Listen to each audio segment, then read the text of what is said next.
तुमचं आपल्या यूट्यूब चॅनलमध्ये. तर मित्रांनो, पी एम किसान सन्मान निधी योजनेचा हप्त्यासंदर्भात मोठी अशी अपडेट आपण जाणून घेणार आहोत. तत्पूर्वी आपल्या यूट्यूब चॅनलला सबस्क्राईब करा, बेल आयकॉनला ऑल प्रेस करा. अशाच नवनवीन व्हिडिओचं तुम्हाला नोटिफिकेशन पाहिजे असेल तर बेल आयकॉनला ऑल प्रेस करायला विसरू नका.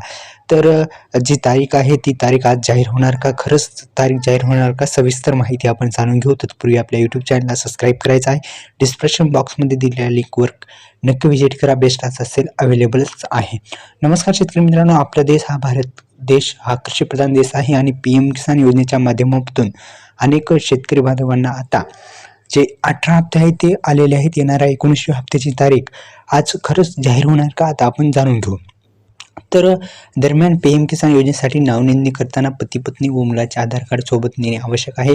पी एम किसान योजनेच्या नवीन नियमानुसार शेतकरी कुटुंबातील फक्त एका सदस्यांना लाभ दिला जाणार आहे. ही एक महत्त्वाचा अपडेट सांगू इच्छितो शेतकरी मित्रांनो, की आता पती पत्नीमध्ये फक्त एकालाच कुणाला तरी जे कुटुंबातील एकाच सदस्याला लाभ मिळणार आहे. असं एक जे अपडेट आहे ते अपडेट आले आहे. 2019मध्ये ही योजना सुरू करण्यात आलेली होतीच आणि येणाऱ्या 19व्या हप्त्यासंदर्भात आता वर्षाला 12,000 रुपये महायुतीचं सरकार आलेलं आहे. तर आता 15,000 रुपये शेतकऱ्यांच्या खात्यामध्ये एकंदरीत जमा होणार आहेत. ही एक आनंदाची बातमी शेतकरी बांधवांसाठी आहे.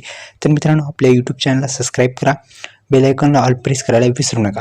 तर 2019 परती नंतरची जर जमीन असेल नावावर, तसेच माहेरवारी आणि कडून जमीन आलेली असेल तर त्याच्यात सुद्धा दोन्हीकडूनही लाभ घेत असल्यास निर्देशनास आले आहे, असं सुद्धा काही जणांसोबत घडलेलं आहे. तर पी एम किसान योजनेसाठी आवश्यक कागदपत्रे जर नवीन नोंदणी करायची असेल तर 7/12, शेतकऱ्यांचा 8 लाभधारी शेतकऱ्याचे पतीचे आधार कार्ड, शेतीचा फेरफार आणि रेशन कार्ड हे एवढेच डॉक्युमेंट लागणार आहेत. स्क्रीनशॉट काढून घ्या आणि पी एम किसान योजनेचं रजिस्ट्रेशन करायचं असले करू शकता. धन्यवाद.